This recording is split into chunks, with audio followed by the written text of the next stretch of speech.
Classic Restos is proudly brought to you by Shannons Insurance, where you can be a member of the Shannons Club. Pace Farm the Enjoyable Egg, Hare and Forbes Machinery House, and Gun Lake Quarries. Thanks to Lachlan Engineering Services here in Cowra, New South Wales, 2 special episodes have been produced, and you're about to see the second showcase on this week's Classic Restos.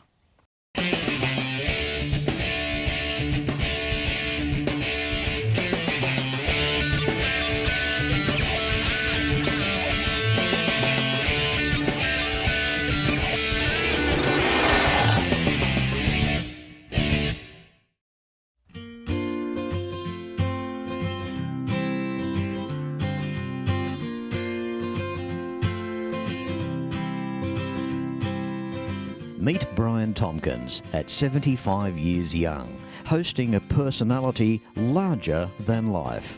Brian lives a more simplified life these days, retired from his earth-moving business. Brian lives by himself and has been a resident of Central New South Wales now for 20 years.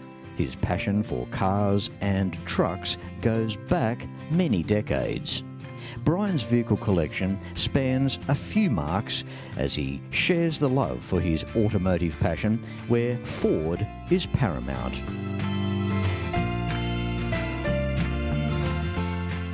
From a 1963 Thunderbird through to a 1986 Mercedes 420 SEL Lorenza, even a 1964 Ford F600 Truck is thrown into the collective mix as well. Brian loves his garden, and he loves his cars and his shed. Here is some of his collection. The Lincoln behind me, 1978 Towncar. It's got a 400 cubic inch engine, fully optioned, with the Martini report from America. It's all original. And it was something that I've always wanted to have.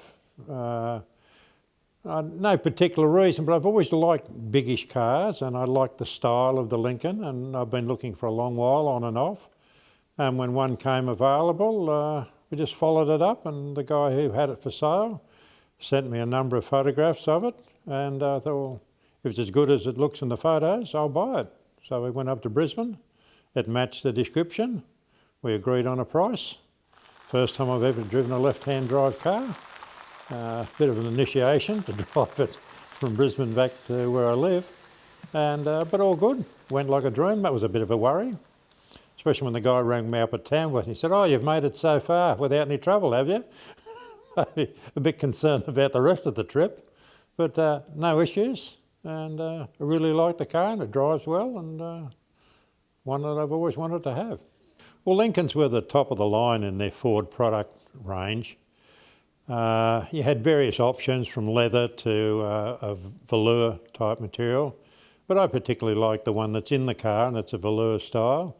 It's absolutely flawless. It's been a seriously low mileage car, and everything just seems to fall in hand where you want it. It's there, you don't have to go looking for anything. All the power accessories, even to the fact which surprised me for the year, had automatic headlight dipping. So when someone approached you with a high beam, it would dip your lights down if you had forgotten to do it. It's the whole concept of the vehicle. It's just, it's a presence, and it's just, you know, it's just there. I like it.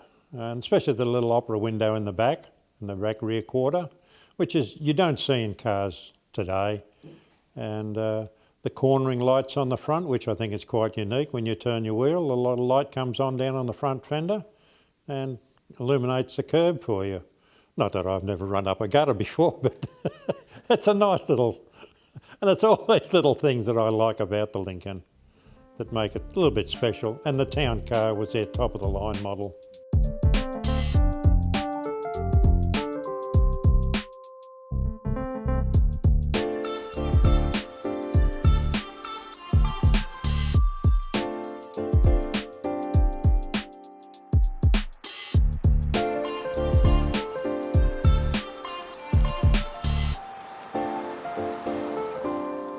Well, the Thunderbird that's behind me here is a 1963 Ford Thunderbird. I was lucky enough to find it from an ad in a club magazine, $1,500. I was sitting down having morning tea with my wife one day. She said, yeah, $1,500 buys you $1,500 worth of rubbish. And I thought, oh, look, it's only, it's not far from where I lived, about a half an hour's drive, so I went and had a look at it. And it turned out what it is there. Not quite as good as that though. The guy had pulled it all apart. One of these gunners, going to fix it up, and didn't do anything. So I took it home, and then I decided that I would just make it a driver. And so I put the car back together to see if I had a car, because it was all in tea-chests and cardboard boxes and boot full of parts. And I thought, well, this looks something, that I could do. So we got it back together again, and then one thing leads to another, and before we finished up almost doing a full-blown Concours restoration on it. It's powered by a 390 cubic inch motor with a tri-power, and the engine is different to the standard 390 with the different heads on it. It's just not a carburation system. Different heads, different cams, totally different engine altogether. Develops 340 horsepower. It's got a few of the options that Ford offered, such as the spotlight and a Rotunda 8,000 RPM tacho. Those are a dealer fitted option. They weren't actually fitted from the factory. And you chose them, and that's where the console was an ideal spot to locate the tacho. Why you need a tacho in an automatic, I don't know, but it looks good. And that's all part of the 60s, it looks good. The 63 T-Bird is basically from what they refer to loosely as the rocket ship era in American styling. It was in Cadillacs, it was in quite a few other vehicles, but the T-Bird is followed with the turbine style taillights. They're just a big round dish with the taillight in the middle, and that's what it was supposed to look at. The front is affectionately known as a banana nose because it tapers to a point which is that rocket sort of look to the front of the car. There is no glove box in it, which gave an uncluttered dash area in the car. And it was just a whole feeling from that 60s American man on the moon, space sort of, technology at the time. And that's what the car envisaged in my eye and other commentators as well. In the restoration of it, I had a philosophy where I have to do something every day. I didn't care how small it was. If I only got a bolt and put it on the wire brush machine and just cleaned it, that was something a bit further down the track. Because I'm a firm believer if you don't do things and keep at it, a week becomes 2 weeks, becomes a month, becomes a year, and then you've lost half the parts that go together. And the exciting part for me was when you finally got all these bits together and it's come back from the paint shop and you can actually start to put some of these pieces back together, and your jewellery and all the little badges that make the difference, you start to see what you've imagined in your mind's eye, what the car was going to look like, and I'm more than happy with what's happened. But it's been worthwhile, and we've done quite well with the car. We're a member of the Thunderbird Owners Club of Australia, and we've been to quite a few concourses over the years, and we've been lucky enough to win 6 outright wins with it. So it's quite a good car really, and I'm kind of partial to it because it was one of the first cars that I really got into and did a resto on it, and half of it lived in the lounge room for quite a while, all the interior and what have you, so we finally got all that done, and what you see is what it is today. I knew she was the one. The heart's going a million miles an hour, the mouth's dry. It's love, mate. Pure and simple. In '71, this was the fastest four-door car in the world. Back then you could pick one up for a bit over $4,000. Insurance, it's got to be Shannons. No one knows your passion like Shannons. And with our multi-vehicle discount, you can even cover your daily drive. So call Shannons on 13 46 46. Shannons, insurance for motoring enthusiasts. Hare & Forbes Machinery House has been family owned and operated for over 85 years, and it's easy to see why. Planning on welding? Look at these welding tables and clamps, air compressors and different air tools, sandblasting cabinets, through to spray guns. Everyone is welcome at Machinery House. There are competitive freight rates around Australia, and you can buy online at machineryhouse.com.au. So remember, Hare & Forbes has the range. Right, well the car we've got here behind me on this side here is a 1961 Fairlane. It's the very last of what is commonly called a tank Fairlane. It's right at the very end. They finished production in December. This was a November car. There were a few, I believe, made in very beginning of the next year, but only one or two. It's a 332 cubic inch engine. The Fairlane is basically their trim level with this car, powered by, as I said, the 332 cubic inch engine. The Americans had a similar car, or same car really, except left-hand drive. They offered a 352 cubic inch and what they refer to as a mileage maker 6-cylinder. It's a big car to move a 6-cylinder, but they were the business type car. I found this car in Victoria. It's a third owner. I'm the third owner of the car. It had been fully restored before I bought it. I've basically done not a lot to it, just a few little trim items with it. It's air conditioned. It's got every conceivable option that I could find on the internet to go on it. It drives absolutely beautiful. Starts first turn of the key, Continental kit, all the options that were available with it. A lot of people probably saw the politicians in New South Wales used a lot of these as black cars. In fact, looking back, our wedding photographs, they were the wedding car photographs. We've also got something that's quite unusual, is a 1960s car phone installed in it. They had the receiver in the boot and the transmitter also in the boot and the handset in the front. Just one of the little gimmicks that I like with it, and goes with it all. And it's got a lot of the American options. People say, that car was never made in Australia. But it was. It was made in Australia. All the cars were in a knockdown condition as they were in that era. They brought the panels in. They were assembled here in Australia. And like all the things we got in Australia, we got a poverty pack version. But this has got all the American options that were ever available to put on this car. And I just like cruising with my arm out the window. Just going, just nice.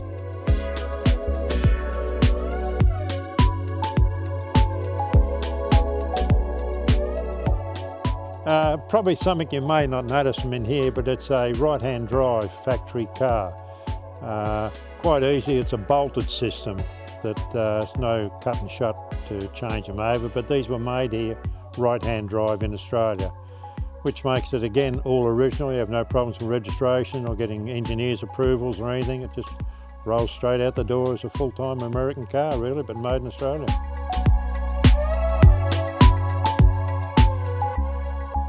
The level of type of car compared with what else was in Australia is probably quite different when you look at what was available with the early Falcons, early model Holdens to what you get. Most of them just had rubber mats on the floor, let alone carpets. So the Fairlane was quite a step up in the driving sort of pleasure you got. And it was really a top of the line vehicle, and you had to have, when you drove a Fairlane, you'd made it. And if you didn't like English cars, that is. So Brian, are you having fun? Oh, I like having a ball. It's been a real experience, I tell you. Yeah, you've been picked on for classic restos. That must make you feel special? Oh yes, definitely. Thanks a lot. I have to say, I get to meet a lot of people.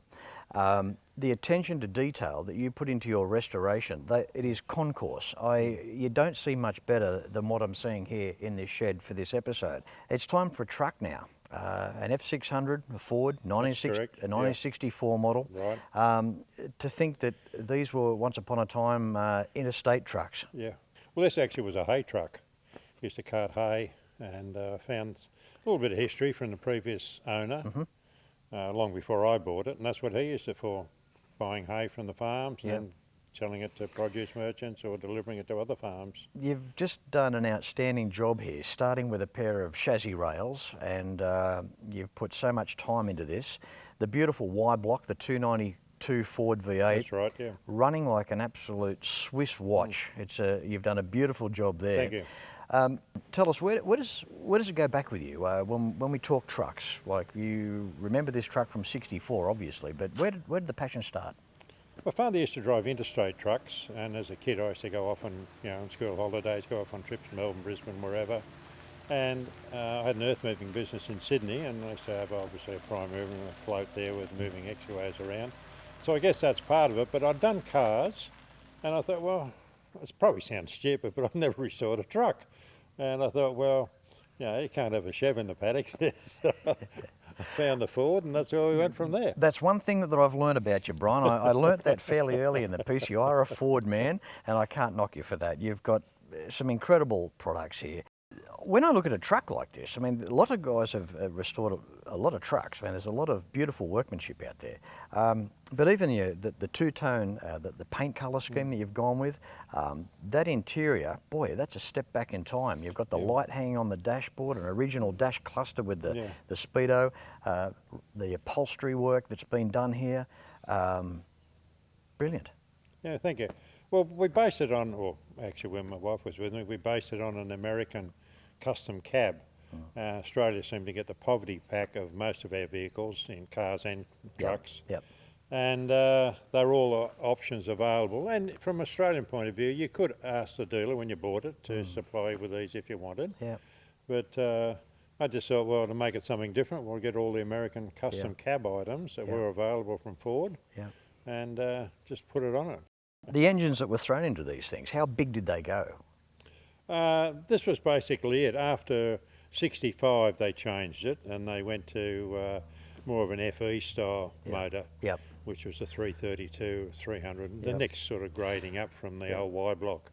Now the 292 Y block, Brian, back in its day, 12 tonne, 15, 16 tonne, what sort of punishment did they used to put them? Like all Australians, we always put more on than what they were designed to carry. Yep. Americans had a very low weight capacity on them, but in Australia we had a different sort of system where we went on axle loadings, and this is probably what you refer to as an 8-tonne truck. You hear stories years ago of these petrol motor V8s, and they're 21, 22 tonne loaded, what they used to put them through. Oh yeah, well you've got to remember too, back in that era we don't have the same freeway conditions that we have today. And even, it wasn't that, or it was a long while ago, but a lot of the road from Sydney to Melbourne was half dirt. Yeah. So the speeds weren't what we look at today. And now we're looking, if we're not doing 120, there's something wrong. You've got your handbrake on sort of thing, Just represented a slower time when, it was. when life was slower. The freight contracts were not as demanding. Exactly. The freight still had to get there, but you talk to some guys out west back in the day where their trucks would be bogged for a fortnight. Oh, well, and the freight would get there when it got there. Bags of wheat, when they used to bag it, wasn't bulk carried. And that's where they used to really load them up because they didn't want to make 2 trips. So throw a few more on, and that's what happened to them.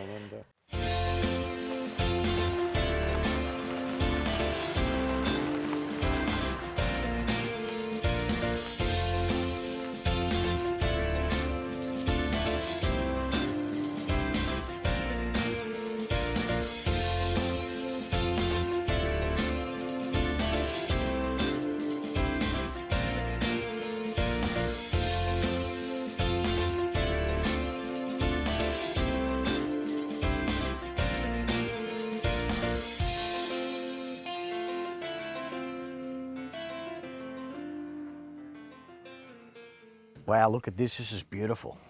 Yeah, I got all this timber from Clarence, a timber yard down near Lithgow. Because hardwood with the greenies, now it's hard to get hardwood. And what you get now is a mixed sort of stack of timber. You have to keep it a secret from them. Well, I wanted all the same length. Yeah, don't let them know you've got it. And I went down there and they advised me what sort of timber to use, and that's what we've used. So what type of timber is it? It's a hardwood, it's grey gum. Grey gum, beautiful. It's what they suggested I use, and they do everything. They mill it. Actually, it was quite funny. I don't know nothing about timber.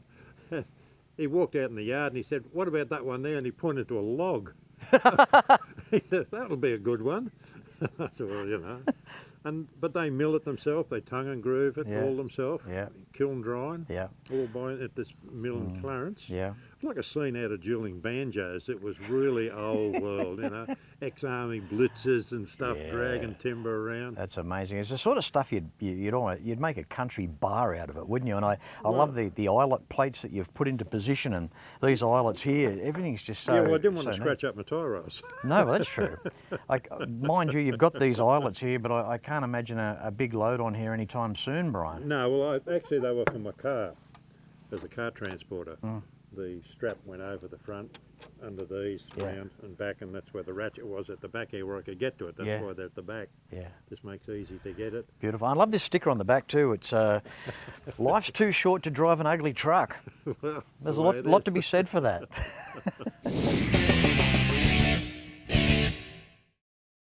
Like Dad, I've always been a Ford man.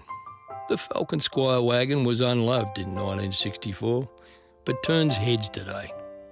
The Americans call them woodies, but the panelling, it's just fiberglass and plastic. But it's a passion that Shannons understands, which is why my Fords are insured with Shannons. And now, so's the home. Call Shannons on 13 46 46. Shannons, insurance for motoring enthusiasts. Our classic vehicles, they mean just so much to us. We have to protect them.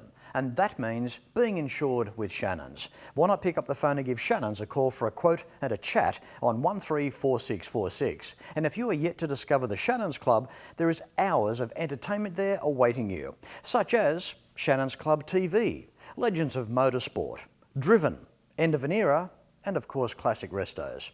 For more information, visit shannons.com.au.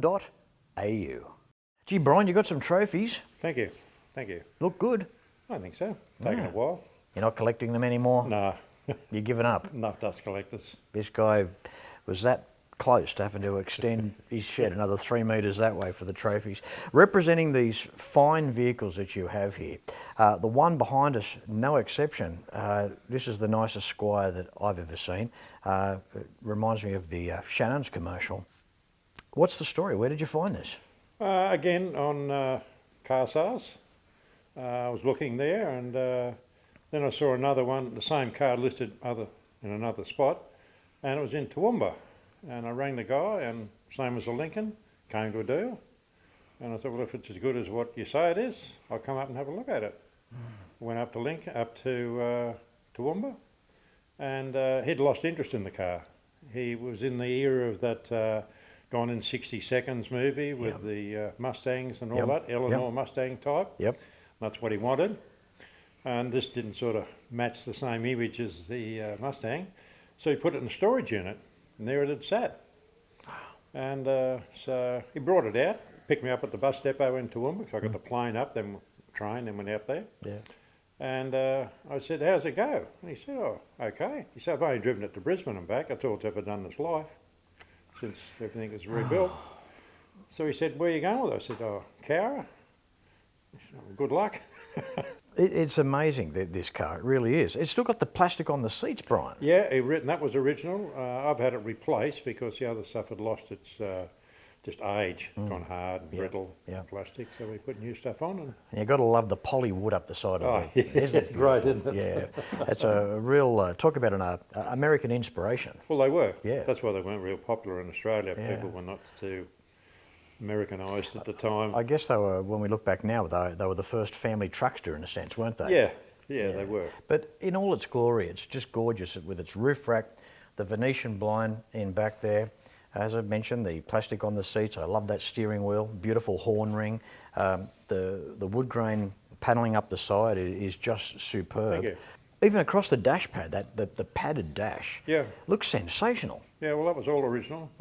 They did them the same on the Futuras too. They had a padded dash. Engine up front, Brian, the 170? Correct. Wow. Yeah, hard to kill one of those. Well, they just go on, and it's basic design, even through the later model Falcon 6 cylinders, it's pretty much the same. Yeah. Simple design, works well. Yeah, what a classic. Well, this ends today's episode here with Brian. Brian, I just want to thank you so much for having us come along. Been a pleasure, truly. You've given up almost 2 days of your time for this. Got nothing else to do. All right, mate. Well, on that note, thank you so much, Brian. Pleasure. And look, you know, you're living the dream here, and you're preserving these gorgeous cars. Again, it's a credit to you. Thank you. That's a pleasure, as I said. All good. Right. Cheers, mate. Well, I hope you've really enjoyed this week's episode of Classic Restos here in Central New South Wales, and just some of Brian's amazing car collection. As I say at the end of every episode of Classic Restos, until next week, no matter where you're watching the show from, please ride and drive safe. I'm Fletch, and I thank you very much for watching.